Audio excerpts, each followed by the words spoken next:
서울 봉천동 뒷골목, 낡은 간판들이 비 맞은 개처럼 축 늘어진 사이로 3층짜리 건물 하나가 서 있습니다. 금강고시원이라고 적힌 네온 사인은 반쯤 꺼져서 금강고시만 깜빡이고 있어요. 장기섭은 무거운 다리를 질질 끌며 좁은 계단을 올라가고 있죠.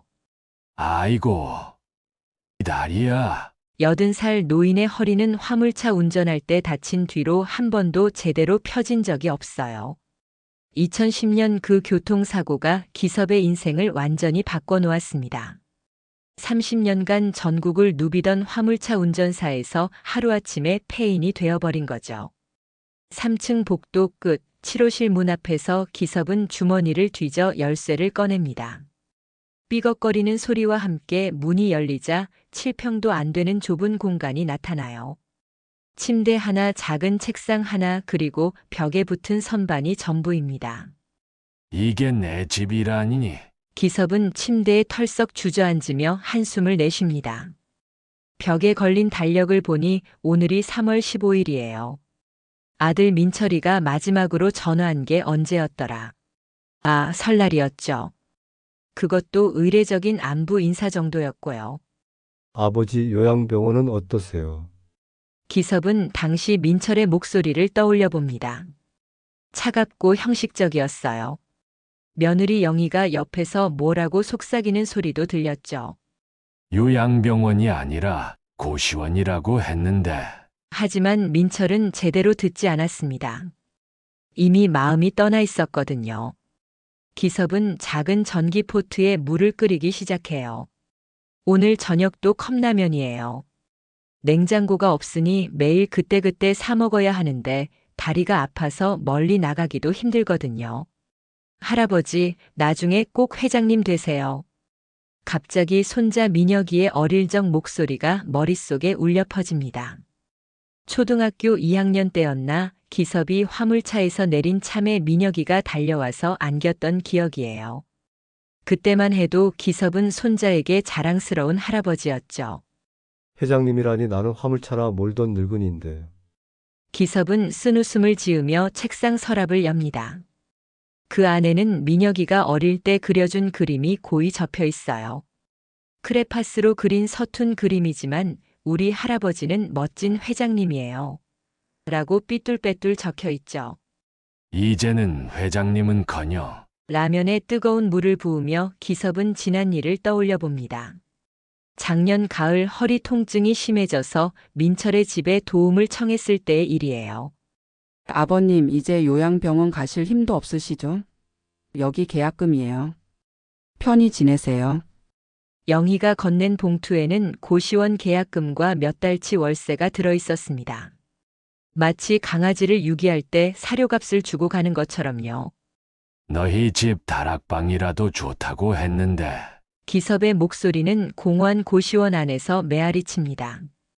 민철은 그때 고개도 돌리지 않았어요. 회사 일이 바쁘다며 서류만 들여다보고 있었죠. 텔레비전에서 뉴스가 나오고 있습니다. 민혁이의 대학교 졸업식 소식이에요. 서울대학교 경영학과 수석 졸업이라고 하네요. 기섭은 화면 속 민혁이를 바라보며 눈시울이 붉어집니다. 축하한다. 민혁아. 하지만 졸업식 초대장은 오지 않았어요. 가족 사진을 찍는 장면에서도 기섭의 자리는 없었죠. 마치 기섭이 처음부터 존재하지 않았던 것처럼요. 기섭은 라면을 후루룩 먹으며 창밖을 바라봅니다. 봉천동 골목에는 젊은 고시생들이 오가고 있어요. 모두들 꿈을 안고 살아가는 나이죠. 반면 기섭은 꿈은커녕 내일이 두렵습니다. 이제 정말 끝인가? 손에 들린 젓가락이 덜덜 떨려요. 나이 때문인지 절망 때문인지 모르겠습니다. 민혁이의 편지를 다시 펼쳐보며 기섭은 중얼거려요. 아, 회장님, 참 좋은 말이구나. 그때 옆방에서 젊은 남자의 목소리가 들려와요. 뭔가 흥미진진하게 이야기하고 있는 것 같습니다. 기섭은 귀를 기울여 봅니다. 오늘만 30만 원 벌었다고요. 무슨 얘기인지 궁금해집니다.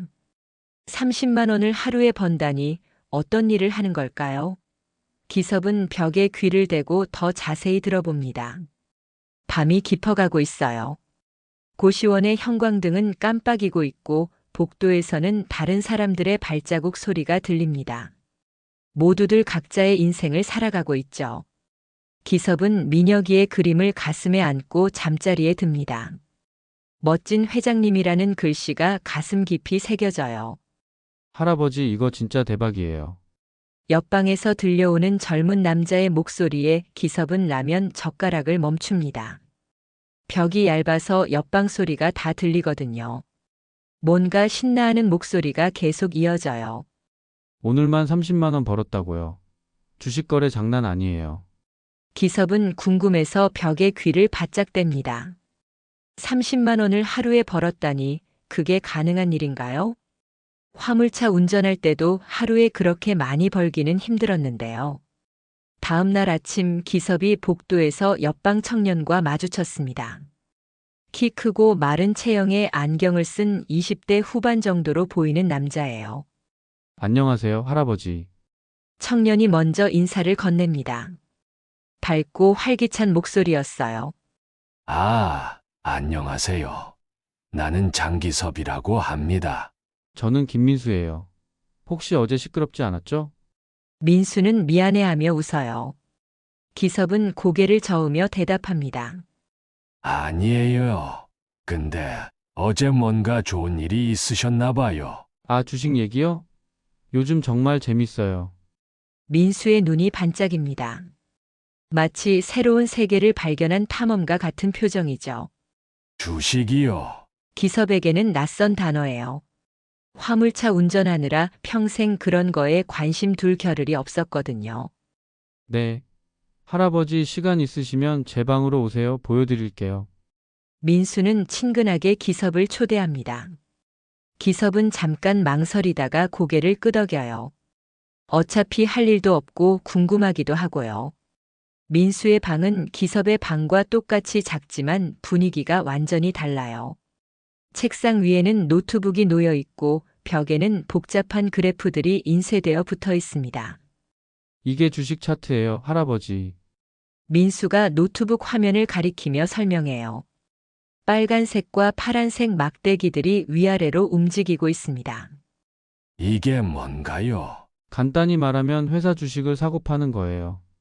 주가가 오를 때 사서 더 오르면 팔고 그 차이가 내 돈이 되는 거죠. 기섭은 화면을 빤히 바라봅니다. 숫자들이 빠르게 변하고 있어요. 내가 그걸 알아보겠습니까? 기섭이 쓴웃음을 짓습니다. 스마트폰도 제대로 못 쓰는데 이런 복잡한 걸 어떻게 하겠어요? 요즘은 다 인터넷으로 배워요. 저도 완전 초보였는데 몇 달 만에 이 정도 되었거든요. 민수가 자신만만하게 말해요. 그리고 인터넷을 켜서 주식 강의 영상을 보여줍니다. 보세요. 이 선생님이 설명하는 거 정말 쉬워요. 할아버지도 충분히 하실 수 있어요. 영상 속에서는 40대 정도 되는 남자가 그래프를 가리키며 열정적으로 설명하고 있습니다. 뭔가 어려워 보이지만 민수가 말하는 걸 보니 불가능한 것 같지는 않아요. 그런데 돈이 있어야 하는 거 아닌가요? 적은 돈으로도 시작할 수 있어요. 10만 원만 있어도 가능해요. 기섭은 주머니를 만져봅니다. 생활비로 받은 돈이 조금 남아있긴 해요. 하지만 그것도 다 떨어지면 어떻게 살아야 할지 막막하죠. 며칠 후 기섭은 고시원비 독촉장을 받습니다. 월세가 밀렸다는 내용이에요. 민철에게 전화를 걸어봤지만 받지 않아요. 영희가 받더니 차갑게 말합니다. 아버님, 저희도 요즘 어려워요. 민혁이 대학원 등록금도 있고. 전화를 그대로 끊어버렸습니다. 기섭은 핸드폰을 바라보며 허탈해합니다. 정말 끝인 것 같았습니다. 이왕 이렇게 된 거, 한 번은 살아보자. 기섭은 갑자기 결심이 섭니다. 어차피 이대로 가면 길거리에 나앉을 판인데 뭐라도 해봐야겠어요. 다음 날부터 기섭은 민수에게 본격적으로 배우기 시작해요. 먼저 스마트폰 사용법부터 익혀야 했습니다. 할아버지, 이게 앱이에요. 여기를 누르면 주식 거래를 할 수 있어요. 민수가 친절하게 하나하나 알려줍니다.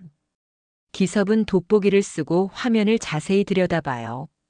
이 빨간 거는 뭐고 파란 거는 뭔가요? 빨간색은 주가가 오른 거고 파란색은 내린 거예요. 매일 밤 기섭은 인터넷 강의를 필기하며 공부합니다. 젊었을 때 야간 학교 다니던 생각이 나요. 그때처럼 열심히 노트에 적어가며 배우죠. 이 회사는 좋고 저 회사는 안 좋고. 모르는 것들이 많지만 하나씩 배워가며 이해해요. 포기하지 않고 계속 노력하죠. 일주일 후 기섭은 드디어 첫 주식을 사봅니다. 10만 원으로 작은 회사 주식을 산 거예요. 민수가 괜찮다고 한 회사였습니다. 할아버지 처음엔 작게 시작하는 게 좋아요. 기섭은 떨리는 손으로 주식 사기 버튼을 눌러요.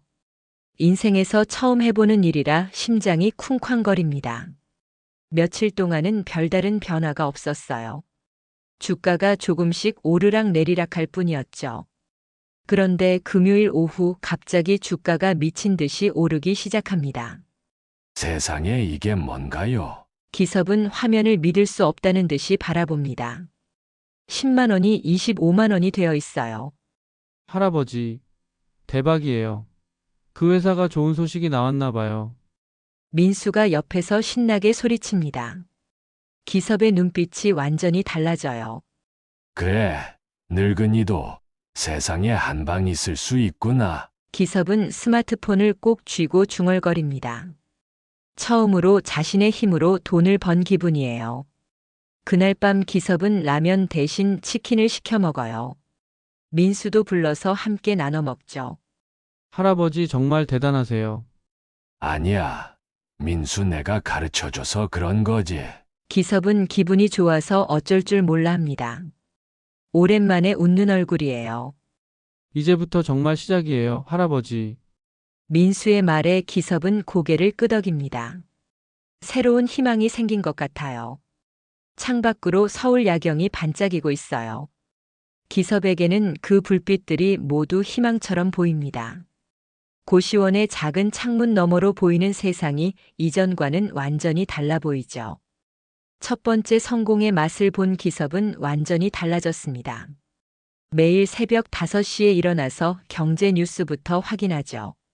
화물차 운전할 때도 이렇게 부지런하지는 않았는데요. 할아버지 요즘 완전 다른 사람 같으세요. 민수가 복도에서 마주친 기섭을 보며 놀라워합니다. 예전의 의기소침한 모습은 온데간데 없고 눈에 활기가 돌고 있거든요. 그럼요, 사람이 희망이 생기니까 다르죠. 기섭은 환한 미소를 지으며 대답합니다. 손에는 두툼한 경제신문이 들려 있어요. 편의점에서 산 거죠. 한 달 후 기섭은 고시원을 떠날 준비를 하고 있습니다. 그동안 꾸준히 주식으로 돈을 벌면서 목돈이 생겼거든요. 이제 좀 더 나은 곳에서 살 수 있게 된 거예요. 할아버지 어디로 이사 가세요? 노량진으로 가려고 해요. 원룸 하나 얻어서요. 민수는 아쉬워합니다.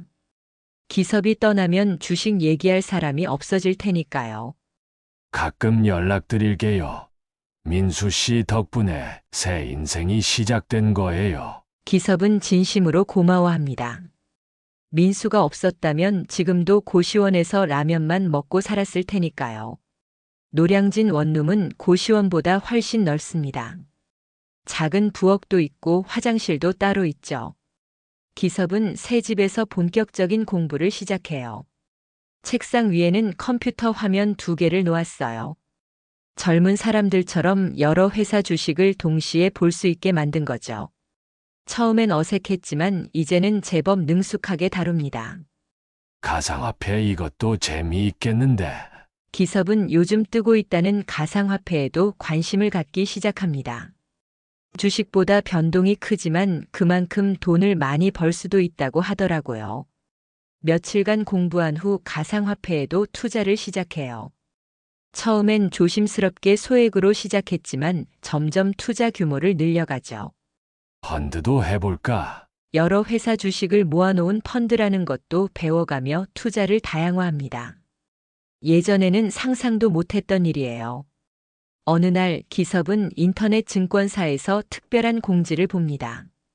새로 주식시장에 나오는 회사 주식을 미리 살 수 있다는 소식이었어요. 신규 상장 회사 게임 회사라고 하네. 요즘 젊은이들이 게임을 많이 한다던데. 민혁이도 어릴 때 게임을 좋아했던 기억이 납니다. 새 회사 주식 청약에 참여해보기로 결심합니다. 당첨 확률은 낮다고 하지만 한번 해볼 만하죠. 운도 실력이지. 며칠 후 놀랍게도 새 회사 주식에 당첨됐습니다. 그것도 꽤 많은 수량을요. 주식시장에 처음 나온 날 주가가 2배 이상 올랐어요. 이건 정말 횡재구나. 기섭은 기뻐서 어쩔 줄 몰라 해요. 이제 투자금이 상당한 수준에 도달했습니다. 그런데 문제가 생겼어요. 개인으로는 세금을 너무 많이 내야 하는 거예요. 그래서 기섭은 특별한 결정을 내립니다. 회사를 만들어야겠어. 기섭은 법무사 사무실을 찾아갑니다. 회사 설립에 대해 상담받기 위해서죠. 어떤 이름으로 하시겠어요? 법무사가 물어봅니다. 기섭은 잠깐 생각하더니 대답해요.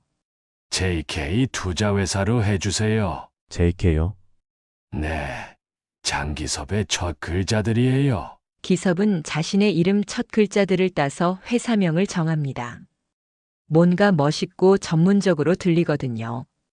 회사 설립 후 기섭의 투자는 더욱 본격화돼요. 이제는 개별 주식뿐만 아니라 회사에 직접 투자도 시작합니다. 인터넷 투자 모임에서 JK라는 닉네임으로 활동하면서 투자 조언도 해주기 시작합니다. 물론 자신의 정체는 절대 밝히지 않죠. JK님 분석 정말 정확해요. 어떻게 그렇게 회사를 잘 고르세요? 인터넷 사람들이 기섭을 추앙합니다. 나이나 배경을 모르니까 순수하게 실력만으로 인정받는 거죠. 나는 공부를 많이 한 건 아니지만 사람 보는 눈은 있어요. 기섭이 댓글로 답해요. 실제로 오랜 사회 경험이 투자에 도움이 되고 있습니다. 젊은 투자자들이 놓치는 부분들을 잘 보거든요. 어느 날 기섭은 특별한 회사를 발견합니다. 컴퓨터 기술 회사인데 아직 주식시장에 나오지 않은 회사예요. 하지만 기술이 뛰어나다는 소문이 돌고 있죠. 여기에 큰 돈을 걸어볼까? 기섭은 이 회사의 자료를 꼼꼼히 분석해 봅니다. 창업자들의 경력, 기술의 특별함, 앞으로의 전망 등을 살펴보죠. 이거다. 직감이 왔어요. 화물차 운전할 때도 이런 직감이 있었거든요. 어떤 길이 막힐지, 어떤 사람이 믿을 만한지 알 수 있었습니다.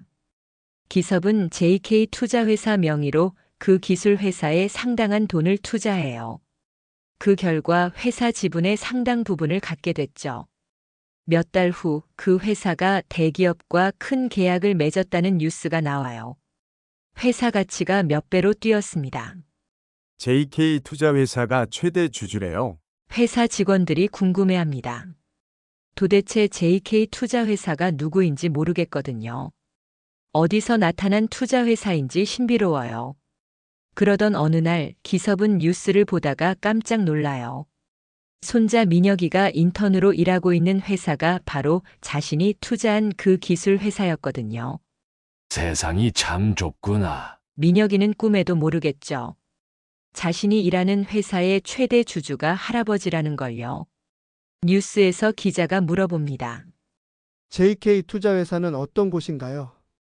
회사 대표가 대답해요. 저희도 잘 모르겠습니다. 아주 신중하고 전문적인 투자자라는 것만 확실해요. 기섭은 텔레비전을 보며 미소를 짓습니다. 이제 정말 자신만의 세계를 만들어가고 있는 것 같아요. 민혁이가 회사에서 동료들과 이야기하는 장면이 나와요. JK 투자회사가 우리 회사 최대 주주래요. 와, 대단하네요. 누군지 정말 궁금해요. 기섭은 화면 속 민혁이를 바라보며 생각합니다. 아직은 때가 아니야. 조금만 더 기다려보자. 기섭의 숨은 이름이 서서히 세상 위로 떠오르기 시작하고 있어요. 하지만 아직은 신비에 쌓인 투자자로 남아있을 거예요. 민혁이가 자신의 할아버지가 그 유명한 JK라는 걸 알게 되는 날이 머지 않았습니다. 강남 테헤랄로 한복판 30층 높이의 유리 건물 앞에 검은색 고급 승용차들이 줄지어 서 있습니다. 오늘은 JK 투자회사 공식 개업식이 열리는 날이거든요. 기섭은 맞춤 양복을 입고 건물 로비에서 마지막 점검을 하고 있어요. 장 사장님, 기자들이 많이 왔습니다. 비서 김 과장이 다가와서 보고합니다. 기섭은 이제 장 사장으로 불립니다. 처음에는 어색했지만 이제 제법 익숙해졌죠. 그래요. 생각보다 관심이 많네요. 기섭은 넥타이를 매만지며 긴장감을 숨기려고 합니다. 하지만 속으로는 떨리고 있어요. 공식적으로 자신을 세상에 드러내는 첫 순간이니까요. 귀빈 초대장은 누구에게 보냈다고 했죠? 주요 은행 임원들과 투자업계 관계자들, 그리고 저희가 투자한 회사 대표들입니다. 기섭은 고개를 끄덕여요. 가족들에게는 일부러 초대장을 보내지 않았어요. 아직 그들에게 자신을 드러낼 준비가 안 됐거든요. 오후 2시 개업식이 시작됩니다. 기섭은 무대에 올라서서 마이크 앞에 서요. 수많은 카메라 플래시가 터지고 있어요. 안녕하십니까. JK 투자회사 대표 장기섭입니다. 기섭의 목소리가 홀 전체에 울려 퍼져요. 당당하고 안정된 목소리입니다. 예전에 주눅든 노인은 온데간데 없죠. 저희 JK 투자회사는 단순한 투자회사가 아닙니다. 미래를 보는 눈으로 가치 있는 회사에 투자하는 곳이에요. 기자들이 열심히 메모하고 있습니다. 갑자기 나타난 신비로운 투자회사의 정체가 밝혀지는 순간이니까요. 특히 기술 혁신을 통해 사회에 도움이 되는 회사들을 우선적으로 지원할 계획입니다. 개업식이 한창 진행되고 있을 때 홀 뒤편에 익숙한 얼굴들이 나타납니다. 아들 민철과 며느리 영혜, 그리고 손자 민혁이까지요. 어머, 저 사람이. 영희가 무대의 기섭을 보며 눈을 크게 떠요. 믿을 수 없다는 표정이에요. 아버지 맞나? 민철도 당황해하고 있어요. 자신들이 고시원에 버린 그 늙은 아버지가 맞는지 확신이 서지 않거든요. 민혁이는 더욱 놀라고 있습니다. 자신이 인턴으로 일하고 있는 회사의 최대 주주가 바로 할아버지였다는 걸 이제야 깨달았거든요. 할아버지가 정말 사장님이셨어? 민혁이의 목소리가 떨려요. 어릴 때 그린 그림이 현실이 된 거예요. 개업식이 끝나고 환영회가 시작됩니다. 사람들이 기섭에게 다가와서 인사를 나눠요. 장 사장님, 정말 대단하십니다. 어떻게 그렇게 정확한 투자를 하시는 건가요? 사람들의 찬사가 이어져요. 기섭은 겸손하게 인사를 받으며 응대합니다. 그때 뒤에서 조심스러운 목소리가 들려와요. 아버님. 기섭이 뒤돌아보니 민철이 서 있어요. 예전과 달리 굽신거리는 자세예요. 민철이구나. 기섭은 담담하게 대답합니다. 예전처럼 반가워하지 않아요. 아버님 정말 사장님이셨어요. 민철의 목소리가 떨려요. 옆에 서 있던 영희도 어쩔 줄 몰라 해요. 그렇게 놀랄 일인가? 10년 전에 그랬지. 다락방이라도 좋다고. 기섭의 목소리는 차갑습니다. 과거의 상처가 그대로 남아있거든요. 그때는 저희도 사정이. 영희가 변명을 시작하려고 하지만 기섭이 손을 들어 막아요. 사정이라 그렇군. 기섭은 쓴웃음을 짓습니다. 이제 상황이 완전히 뒤바뀌었죠. 근데 나는 더 높은 곳으로 올라가기로 했어. 다락방 말고 말이지. 그때 민혁이가 앞으로 나왔습니다. 할아버지. 기섭은 민혁이를 보는 순간 마음이 흔들립니다. 여전히 사랑스러운 손자거든요. 할아버지, 미안해요. 그동안 연락도 안 드리고. 민혁이의 눈에 눈물이 맺혀요. 할아버지가 이렇게 대단한 분이었는데 자신은 졸업식에도 초대하지 않았거든요. 너도 이제 어른이니까 내가 선택해라. 기섭은 민혁이에게 말해요. 가족을 택할 것인지 할아버지를 택할 것인지 선택하라는 뜻이에요. 민혁이는 머뭇거립니다. 부모님과 할아버지 사이에서 어떻게 선택해야 할지 모르겠거든요. 할아버지 저는 민혁이가 말을 시작하려는데 기섭이 미소를 지어요. 그래. 나도 그랬다. 너무 늦게 깨닫곤 했지. 기섭은 민혁이의 고민을 이해합니다.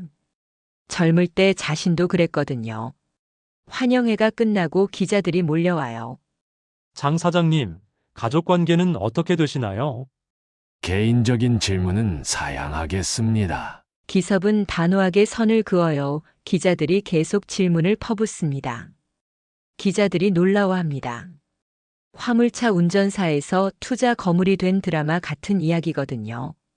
투자하게 된 배경과 시작하게 된 동기 등 많은 질문이 오가고 기섭은 자연스럽게 인터뷰에 응했습니다. 기자들이 더욱 관심을 보였습니다. 인간적인 스토리가 있어서 더 감동적이거든요. 개업식이 모두 끝나고 기섭은 혼자 사무실에 남아 있습니다. 창밖으로 강남의 야경이 펼쳐져 있었습니다. 이제 시작이구나. 기섭은 창밖을 바라보며 중얼거려요. 복수가 목적이 아닌 그저 자신의 존재를 보여주고 싶었던 거예요.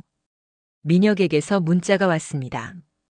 할아버지, 오늘 정말 자랑스러웠어요. 내일 할아버지 사무실로 찾아뵐게요. 기섭은 문자를 보며 미소를 짓습니다. 아직 늦지 않았다는 생각이 들었거든요. 그래. 천천히 해보자. 하지만 민철과 영희는 다른 이야기입니다. 그들은 이미 기회를 놓쳤습니다. 기섭이 진짜 필요했을 때 등을 돌렸거든요. 기섭은 책상 서랍에서 민혁이의 어릴 적 그림을 꺼내봅니다. 이제 정말 사장님이 됐구나. 그림 속 글씨가 새롭게 보이네. 어린 민혁이의 꿈이 현실이 된 거예요. 밖에서는 서울의 불빛들이 반짝이고 있어요. 기섭에게는 그 불빛들이 모두 희망처럼 보입니다. 개업식 다음 날 저녁 기섭의 강남 사무실에 예상치 못한 방문객이 찾아옵니다. 영희가 혼자 와 있었거든요. 평소 도도하던 모습과는 달리 초라해 보입니다. 아버님 잠깐 시간 내주실 수 있을까요? 영희의 목소리가 떨려요. 기섭은 비서에게 잠깐 자리를 비켜달라고 한 후 영희를 맞아들입니다. 무슨 일로 왔지? 기섭의 목소리는 여전히 차가워요. 10년 전 그날의 상처가 아직 아물지 않았거든요. 영희는 갑자기 기섭 앞에서 무릎을 꿇습니다. 기섭이 놀라서 일어서려고 하지만 영희가 먼저 말해요. 아버님 용서해 주세요. 그때는 정말 저도 어려웠어요. 영희의 눈에서 눈물이 흘러내려요. 진짜 눈물인지 쇼인지 기섭은 판단하기 어렵습니다. 민철 씨가 회사에서 구조조정 당할 뻔했어요. 집도 경매 직전이었고 그래서 어쩔 수 없이. 영희가 울먹이며 변명을 늘어나요. 하지만 기섭은 냉정해요. 그래서 나를 고시원에 버린 건가? 버린 게 아니에요. 정말 여유가 생기면 모셔오려고 했어요. 영희가 목소리를 높입니다. 하지만 기섭은 고개를 저어요. 그럼 왜 지금 와서 이러시는 거지?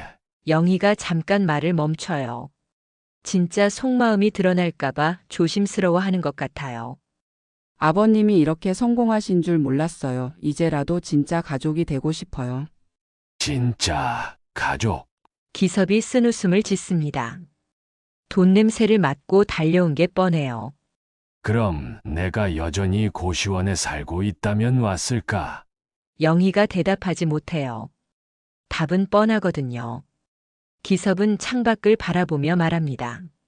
너무 늦었어. 내가 진짜 필요했을 때는 어디 있다가 지금 와서 이러는지. 영희가 더 이상 할 말이 없어져요. 기섭이 일어서며 말해요. 이제 그만 가. 민혁이는 언제든 환영하지만 너희들은 아니야. 영희가 떠난 후 기섭은 혼자 남아서 도시의 야경을 바라봅니다. 복수를 한 것 같지만 왜 이렇게 허전할까요? 다음 날 아침 기섭은 충격적인 뉴스를 접합니다.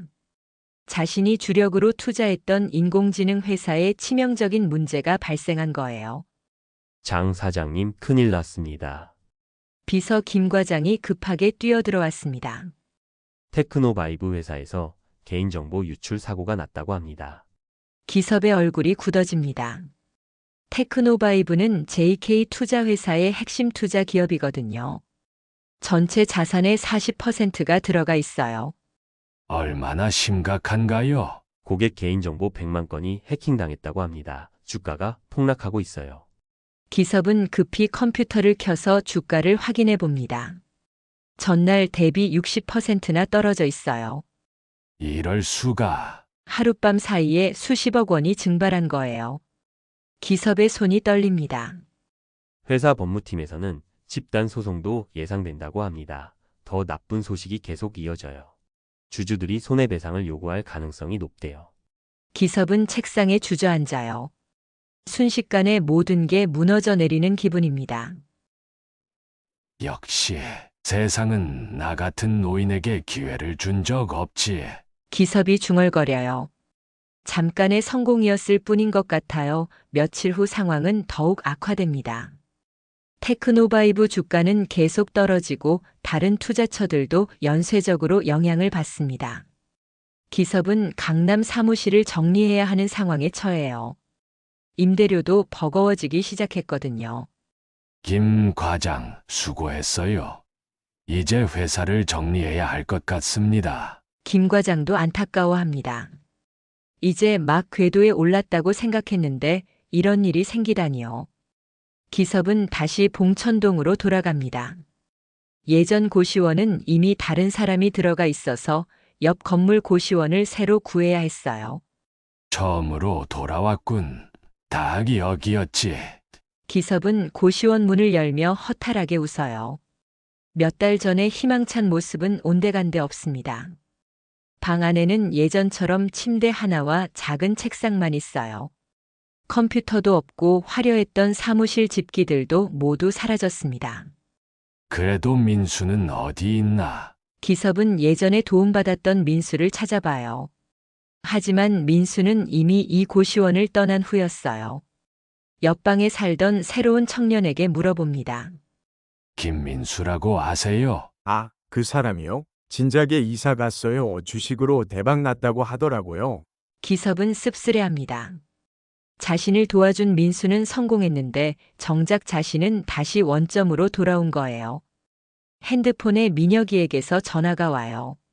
할아버지, 괜찮으세요? 뉴스 봤어요. 민혁이의 걱정스러운 목소리가 들려요. 괜찮다. 민혁아. 기섭은 억지로 밝은 목소리를 냅니다. 할아버지 지금 어디 계세요? 찾아뵐게요. 아니다. 할아버지는 혼자 있고 싶어. 할아버지. 너는 내 길을 가거라. 할아버지한테 신경 쓰지 말고. 기섭은 전화를 끊어버려요. 민혁이에게 초라한 모습을 보이고 싶지 않거든요. 그날 밤 기섭은 컵라면을 끓이며 생각에 잠겨요. 난 돈을 벌기 위해 투자한 게 아니었어. 기섭은 이제야 깨닫습니다. 자신의 진짜 목적이 뭐였는지를요. 사람에게 복수하고 싶었던 거지. 가족들에게 버림받은 상처, 무시당했던 분노. 그것들이 자신을 움직인 진짜 동력이었어요. 하지만 복수가 뭐가 중요해. 기섭은 민혁이의 어릴 적 그림을 다시 꺼내봅니다. 이제는 복수가 아니라 증명이 목표가 되어야지. 기섭의 눈빛이 다시 살아나요. 넘어졌지만 포기하지는 않을 거예요. 창밖으로 새벽이 밝아오고 있습니다. 기섭은 다시 일어설 준비를 하고 있어요. 한 번 더 해보자. 고시원 천장은 여전히 낮지만 기섭의 꿈은 아직 꺾이지 않았습니다. 이번엔 복수가 아닌 진정한 증명을 위해서요. 라면을 다 먹고 기섭은 책상 앞에 앉아요. 새로운 시작을 위한 계획을 세우기 시작합니다. 고시원으로 돌아온 지 일주일이 지났어요. 기섭은 매일 벽에 붙은 달력만 바라보며 시간을 보내고 있습니다. 예전의 의욕은 온데간데 없고 다시 무기력한 상태로 돌아간 거죠. 역시 꿈은 꿈이었나. 기섭은 침대에 누워서 천장을 바라봅니다. 곰팡이 핀 천장이 예전보다 더 낮게 느껴져요. 핸드폰이 울려요. 모르는 번호예요. 기섭은 귀찮아서 받지 않으려다가 혹시나 해서 받아봅니다. 여보세요. 장 사장님이신가요? 젊은 남자의 목소리예요. 기섭은 당황해요. 누구세요? 테크노 바이브에서 인턴으로 일하고 있는 장민혁입니다. 민혁이의 목소리가 들려와요. 기섭은 깜짝 놀라요. 할아버지, 회사에서 JK 투자회사 연락처를 찾아봤어요. 민혁이가 정중하게 말해요. 할아버지를 사장님이라고 부르는 게 어색하지만 존경의 마음을 담아서 그러는 거예요. 뭔 일이야? 할아버지, 오늘 회사 주주총회가 있었어요. 주주총회. 기섭이 관심을 보입니다. 테크노바이브 일은 여전히 신경 쓰이거든요. 새로운 대표가 선임됐어요. 그런데 그분이 하신 말씀이 할아버지께 꼭 전해드리고 싶어서요. 민혁이의 목소리가 진지해져요. 뭐라고 했는데? JK 투자회사의 장기섭 사장님이 진짜 투자의 고수라고 하시더라고요. 이번 사고는 우리 회사 내부 문제였는데 장 사장님까지 피해를 입혀드려서 정말 죄송하다고.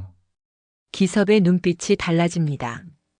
그리고 할아버지가 처음 투자하실 때 지적하셨던 보안 시스템 문제를 제대로 듣지 않은 게 이번 사고의 원인이었대요.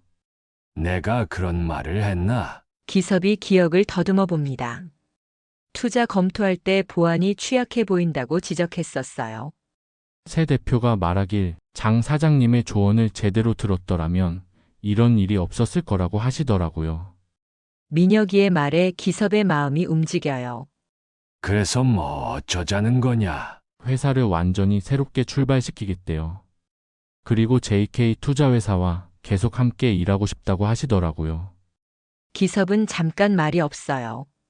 생각에 잠긴 거죠. 할아버지 아니 장 사장님. 민혁이가 존댓말로 바꿔서 말했습니다. 저 오늘 회사에서 제 할아버지가 JK 회사 대표라고 밝혔어요. 뭐? 기섭이 놀랍니다. 부끄러웠어요. 제 할아버지가 이렇게 대단한 분인데 저는 그동안 뭘 했나 싶어서. 민혁이의 목소리가 떨려요. 그래서 어떻게 됐는데? 다들 놀라워하더라고요. 할아버지가 그 유명한 JK 투자회사 사장님이라니까. 기섭은 전화를 끊고 침대에 앉아서 생각에 잠겨요. 민혁이가 자신을 인정해 준 것 같아서 마음이 따뜻해집니다. 잠시 후 민혁이에게서 문자가 옵니다. 할아버지, 오늘 추총에서 제 할아버지가 사장님이란 걸 밝혔습니다. 할아버지를 제대로 몰라뵈서 죄송스럽고 자랑스러워요. 기섭은 문자를 읽으며 눈시울이 붉어져요. 우리 할아버지는 멋진 회장님이에요. 라고 적힌 그 그림을 한참 쳐다봅니다.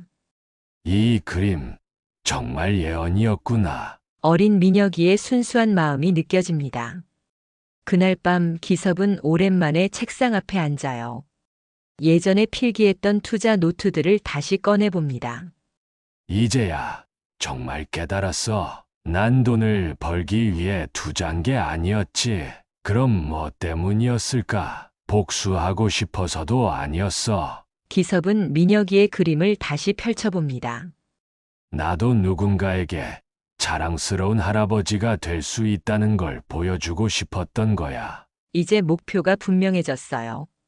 복수가 아닌 증명이요. 다음 날부터 기섭은 다시 공부를 시작합니다. 인터넷 강의를 듣고 경제 뉴스를 챙겨보고 회사 분석도 다시 해봐요. 이번엔 다르게 해보자. 기섭은 새로운 각오로 임해요.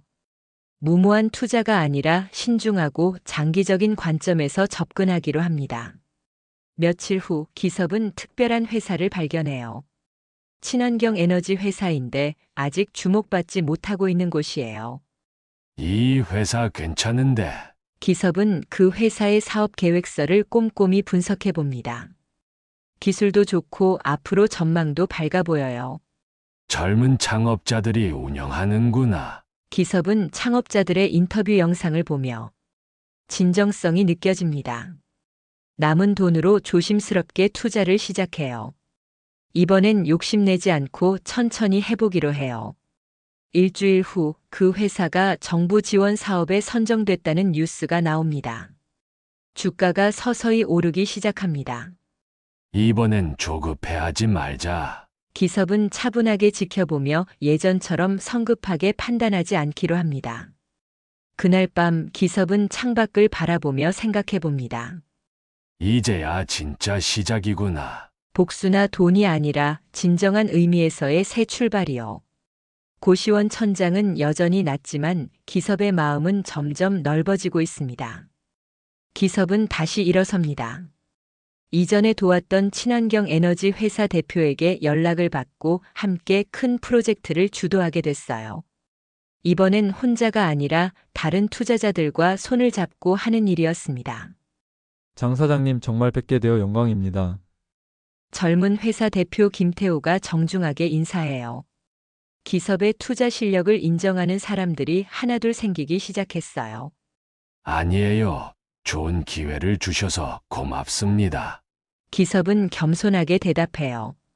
이제는 예전처럼 혼자 모든 걸 해결하려고 하지 않아요. 이번 정부 신재생 에너지 사업에 함께 참여하시면 어떨까요? 저희 기술력과 장 사장님의 투자 경험이 만나면 큰 성과를 낼 수 있을 것 같습니다. 김태호의 제안에 기섭은 관심을 보입니다. 단순히 돈을 벌기 위한 투자가 아니라 의미 있는 일이었거든요. 좋습니다. 한번 해보죠. 며칠 후 기섭은 강남의 한 회의실에서 다른 투자자들과 만나게 됩니다. 그런데 그 자리에서 뜻밖의 사람을 만나요. 할아버지? 민혁이가 회의실 문을 열고 들어와요. 정장을 입고 서류 가방을 든 모습이 어른스러워 보입니다. 민혁아, 너 왜 여기에? 할아버지, 저도 이 프로젝트 담당자예요. 회사에서 파견 나왔습니다. 민혁이는 이제 아버지 민철의 회사에서 정식 직원이 되어 일하고 있었어요. 할아버지와 같은 프로젝트를 맡게 된 건 우연의 일치였죠. 그럼 우리가 함께 일하게 되는 건가? 네, 할아버지 잘 부탁드립니다. 민혁이가 정중하게 인사해요. 이제는 할아버지를 진짜 존경하는 마음으로 대하고 있습니다. 회의가 시작되고 기섭은 자신의 의견을 차근차근 설명해요. 이 사업은 단순히 돈만 보고 할 일이 아닙니다. 환경을 생각하고 미래를 위한 투자라고 봐야 해요. 다른 투자자들이 기섭의 말에 고개를 끄덕입니다. 경험에서 우러나오는 말이라서 설득력이 있어요. 특히 젊은 세대들이 살아갈 세상을 생각해야 합니다. 기섭이 민혁이를 바라보며 말해요. 민혁이는 할아버지의 말에 감동받은 표정이에요. 프로젝트가 본격적으로 시작되고 기섭과 민혁이는 자주 만나게 됩니다. 업무 때문이지만 할아버지와 손자의 관계도 조금씩 회복되고 있어요. 할아버지, 커피 한 잔 하실래요? 좋지. 민혁아. 카페에서 마주 앉은 두 사람. 민혁이가 조심스럽게 입을 엽니다. 할아버지, 그동안 정말 죄송했어요. 뭐가? 졸업식 때도 그렇고. 할아버지가 어려우실 때 아무것도 안 했어요. 민혁이의 눈에 눈물이 맺혀요. 그때 넌 아직 어렸잖아. 어른들 사정을 뭘 알겠어. 기섭이 손자의 머리를 쓰다듬어요. 하지만 이제는 달라요. 할아버지 옆에서 배우고 싶어요. 그래. 천천히 배워보자. 그런데 며칠 후 예상치 못한 일이 일어납니다. 민철이 갑자기 기섭의 사무실로 찾아온 거예요. 아버지 할 말이 있어요. 민철의 표정이 심각해요. 뭔 일인가? 민혁이 때문에 왔어요. 아이가 아버지한테 너무 의존하고 있는 것 같아서. 기섭이 미간을 찌푸려요. 무슨 소리야? 민혁이는 우리 아들이에요. 아버지가 너무 끌어당기시면 곤란해요. 민철의 말에 기섭은 화가 납니다. 내가 언제 민혁이를 끌어당겼나? 지금 같이 일하는 것도 그렇고. 아이가 집에 와서 할아버지 얘기만 해요. 그게 뭐가 문제야? 아버지 우리도 가족이에요. 민혁이 교육은 우리가 할 일이고요. 기섭은 민철의 말을 듣고 실망합니다. 아직도 변하지 않았구나 싶었거든요. 민철아, 내가 민혁이를 제대로 챙겼으면 내가 나설 일도 없었을 거야. 아버지, 나는 민혁이에게 강요한 적 없어. 그 아이가 스스로 선택한 거야. 그날 저녁 민혁이가 기섭을 찾아와요. 할아버지, 아버지가 뭐라고 하셨죠? 내 아버지는 널 걱정하는 거야. 할아버지, 저는 할아버지와 함께 일하고 싶어요. 민혁이가 단호하게 말해요. 너 괜찮겠니? 집에서 뭐라고 할 텐데. 괜찮아요. 이제 제가 선택할 나이예요. 며칠 후 기섭은 특별한 결정을 내립니다. 공식적으로 기자회견을 열기로 한 거예요. 저는 JK 투자회사 장기섭입니다. 오늘 여러분께 말씀드리고 싶은 게 있어서 이 자리에 섰습니다. 기자들이 주목합니다. 저에게는 소중한 손자가 있습니다. 장민혁이라고 하는데 이 아이가 제 인생의 희망입니다. 기섭이 민혁이를 무대로 부릅니다. 이 아이는 제가 가장 자랑스러워하는 사람입니다. 그리고 앞으로도 함께 일할 동반자이기도 하고요. 민혁이가 기섭 옆에 섭니다. 할아버지와 손자가 나란히 선 모습이 인상적입니다. 제가 투자를 시작한 이유는 이 아이에게 자랑스러운 할아버지가 되고 싶어서였습니다. 돈이 아니라 가족을 위한 투자였다는 것에 기자들이 감동받습니다. 기자회견이 끝나고 민혁이가 기섭에게 말해요. 할아버지, 정말 감사해요. 뭐가? 제 인생의 회장님이라고 소개해 주셔서요. 기섭은 민혁이를 꼭 안아줍니다. 이제야 진짜 가족이 된 것 같았습니다. 기섭은 더 이상 버려진 노인이 아닙니다. 기자회견 이후 그의 인생 이야기가 전국에 알려지면서 많은 사람들이 감동받았어요. 특히 비슷한 처지의 노인들에게 희망을 주었죠. 비서 김 과장이 스케줄표를 들고 옵니다. 방송국, 신문사, 잡지사에서 연일 인터뷰를 요청하고 있습니다. 다 받을 필요는 없고 의미 있는 것들만 골라서 해주세요. 기섭은 이제 유명세보다는 실질적인 도움이 되는 일에 관심이 있습니다. 며칠 후 기섭은 특별한 결정을 내립니다. 자신이 살았던 봉천동 고시원을 다시 찾아간 거예요. 고시원 사장이 깜짝 놀라며 반겨요. 텔레비전에서 봤던 그 유명한 투자가가 자신의 고시원에 살았다니 믿기지 않았거든요.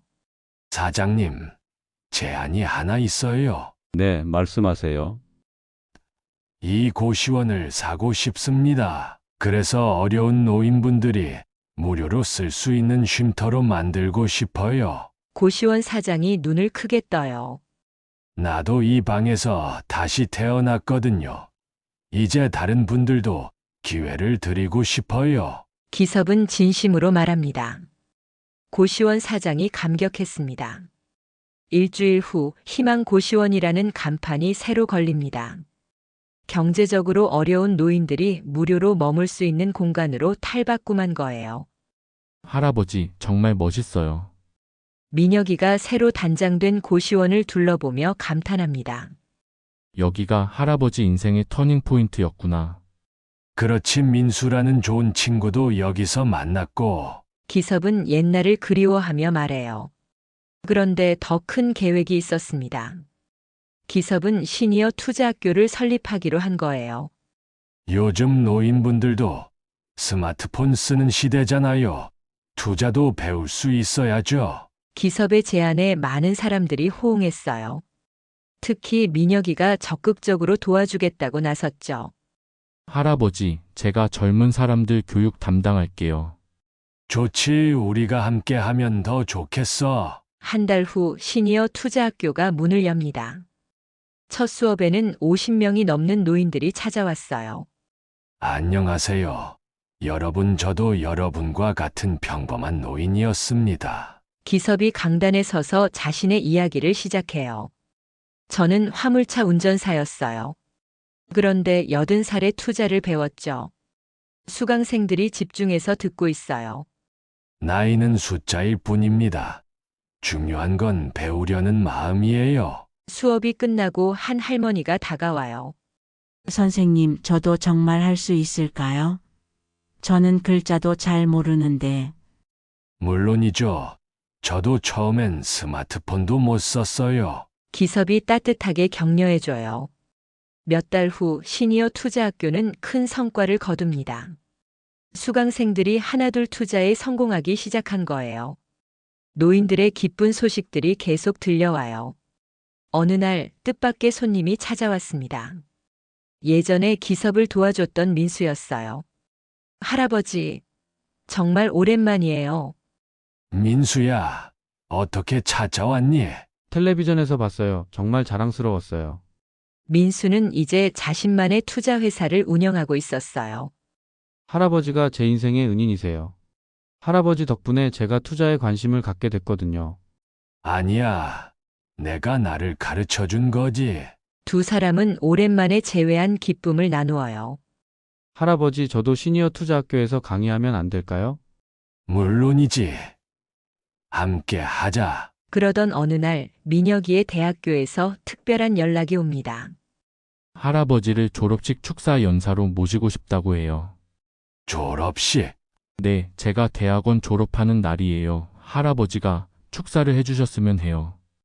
기섭은 감동받았어요. 예전에는 민혁이 졸업식에 초대받지도 못했는데 이제는 축사까지 하게 된 거예요. 졸업식 날 기섭은 정장을 입고 연단에 섭니다. 수많은 젊은이들이 그를 바라보고 있어요. 안녕하십니까. 오늘 이 자리에 서게 되어 영광입니다. 기섭이 마이크 앞에서 말하기 시작해요. 저는 여러분의 할아버지 뻘 되는 사람입니다. 하지만 꿈만큼은 여러분과 같아요. 청중들이 조용히 듣고 있어요. 나이는 중요하지 않습니다. 중요한 건 포기하지 않는 마음이에요. 그때 민혁이가 일어나서 말해요. 제가 가장 존경하는 분입니다. 제 인생의 회장님, 저의 할아버지입니다. 박수가 터져 나왔습니다. 기섭은 그 순간 눈시울이 붉어져요. 이제야 진짜 가족이 됐구나. 졸업식이 끝나고 가족들이 모여서 사진을 찍어요. 이번에는 기섭이 당당하게 가운데 서 있어요. 할아버지, 사랑해요. 민혁이가 기섭을 꼭 안아줘요. 나도 사랑한다. 민혁아. 저녁에 집으로 돌아오는 길 기섭은 봉천동 고시원 앞을 지나가요. 이제는 희망 고시원이라는 간판이 환하게 빛나고 있어요. 여기서 모든 게 시작됐지. 기섭은 감회에 젖어 고시원을 바라봅니다. 그 안에서는 새로운 꿈을 꾸는 노인들이 살고 있어요. 기섭처럼 두 번째 인생을 준비하는 사람들이죠. 이제는 정말 외롭지 않구나. 기섭은 만족스러운 미소를 지으며 집으로 향합니다. 그의 뒤로 서울의 야경이 아름답게 펼쳐져 있어요. 고시원에서 시작된 기섭의 제국은 이제 많은 사람들에게 희망을 주는 곳이 되었습니다.